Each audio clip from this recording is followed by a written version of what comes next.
When you're processing files in Gramex using, let's say, a function handler or any other data transformation engine where you're loading data, then to make sure that you efficiently process files, use gramex.cache.open. This is a powerful mechanism for making sure that you read files in a cached way and don't read or reprocess them unless they are changed. You can work with any type of file for this. So let's take an example. I'm going to read a CSV file. So I have here a CSV file that's how big? 224 megabytes. That's a fairly large CSV file. What we'll do is run Python and import gramex.cache as well as import pandas.as pd. Now, what pandas can do is read CSV files, and gramex.cache can do exactly the same thing. In fact, behind the scenes, Gramex uses pandas to read CSV files. It uses different engines for different kinds of files, and we'll come to those in a short while. So we've loaded gramex.cache and we've loaded pandas. Now, not that we need pandas, let's just take gramex.cache as an example. And we'll say data is equal to gramex.cache.open of a file which we had 2007.csv. And we don't really need to specify anything else. It automatically detects that it's a CSV file and loads it. Now let's do a quick timing. Okay, okay. Encoding equals, I think it's CP1252. So let's time it. 1, 2, 3, 4, 5. Okay, took just under 5 seconds. Let's reload it again. That was instantaneous. The second time and the third time and so on, it's not really reloading the file. It knows that the file hasn't changed. If I stop the Python instance, then the cache has vanished. I can do an import gramex.cache again, and then data equals gramex.cache.open of the same 2007.csv file with an encoding of CP1252 and 2, 3, 4, 5, okay, just under 5 seconds. And thereafter, it never loads it again.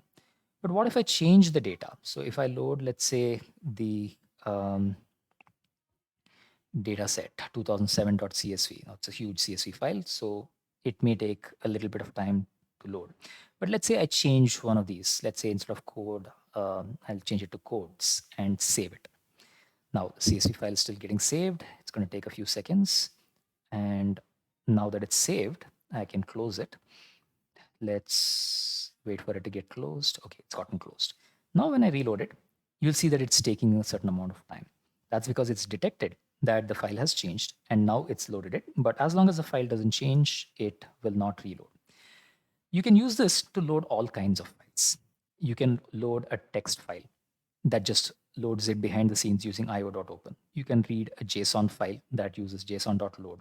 You can load JSON data, which behind the scenes uses pandas' read JSON file, which allows you to read it as a data frame. When you say read it as text, it returns a text file. When you say read it as JSON, it returns a Python object. This returns a pandas data frame. If you read from YAML, it returns it as a Python object. Config is a way of reading YAML files, but with some additional features that Gramex internally uses. CSV, Excel files. Excel, by the way, uses OpenPyXL to read Excel files. So you need to make sure that you have OpenPyXL installed, which is also a default package that comes with Gramex. But if you want to use XLS files, then we use XLRD behind the scenes. It can read from HDF files, HTML files, SAS, Startup. All of these use pandas behind the scenes, tables, Parquet, Feather. You can also read something as a Tornado template, and this can be useful for pre-compiling Tornado templates. You can refer File Handler for more details on this. And you can also read Markdown files. What this does is by default loads the text using markdown.markdown, and then it can convert it into HTML directly by transforming it. But for all of these, by default, it detects the extension from the path. If it ends with a .text or a .txt, then it automatically detects it. But you can read any file as a text file by explicitly specifying a second parameter. So for example, if I loaded 2007.csv, as, let's say, a text file. Then it loads it again. But now if I look at the contents of the text file, let's say the first 100 characters, this is a string.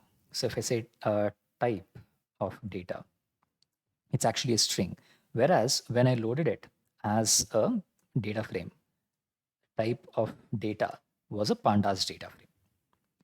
So the second parameter lets you define the type from a series of predefined types, but you can define your own types. Let's say you want to load a file, but not to get its contents, but to get when when it was modified last. Then the second can be a function. In this case, what we're going to do is create a function that takes the path and returns the size of the file instead of loading it. So let's try that. We'll say size is equal to gramex.cache.open of, let's create a smaller file, test.txt. Now open test.txt, and well, let's say we have the contents 1, 2, 3, and a new line, test.txt. But instead of the second being, well, let's show you what it looks like. If I said text, or even if I didn't say text, it would just take 1, 2, 3 and the new line character. That's how it works. But if I said lambda, take the path and then return os.stat of path, os.stat of path, give me the stats for this, specifically the stat for the file size, that is st size.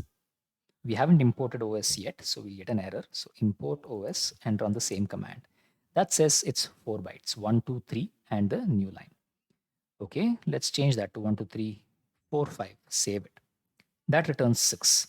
The next time I run it, the 6 that it returns is by checking whether this file has changed. And because it hasn't, it's not even going to reload, and it's going to return just the contents of it.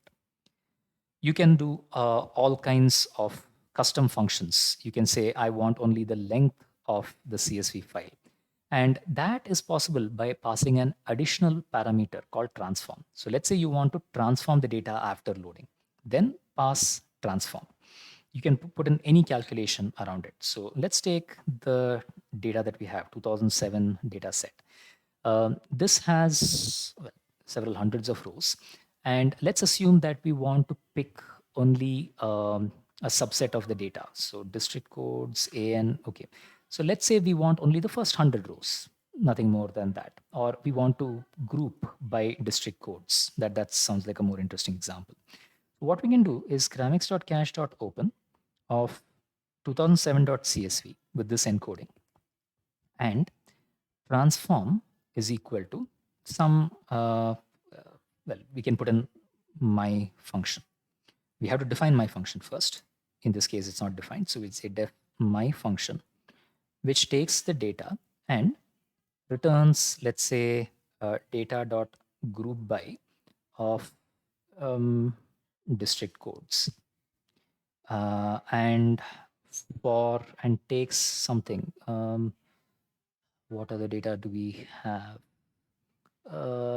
Okay, and then we take the school name and dot count. So how many schools are there, or n unique? Let's see how many unique school names are there in each of the district codes. I think that should work. Let's give that a shot. Okay, that's loading the data for the first time.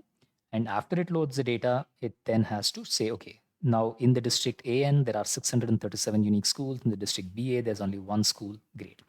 If I reload this, it just gets me the results instantly. And unless the details here change, let's say I delete a few rows and save it.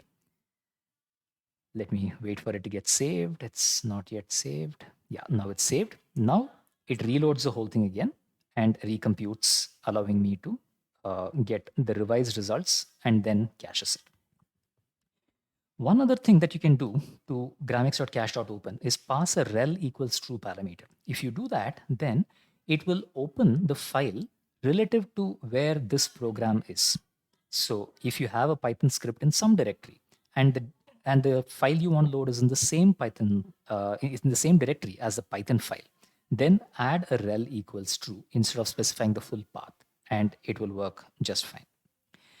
You can create your own custom types, and that's something that you can specify using an open callback, but that's not something we are going to discuss just yet. That's more related to the internals of Gramex. The most important thing to remember is it's very helpful to load files in a cached way. You can load files in a cached way even if you specify a transformation and you use gramex.cache.open for that.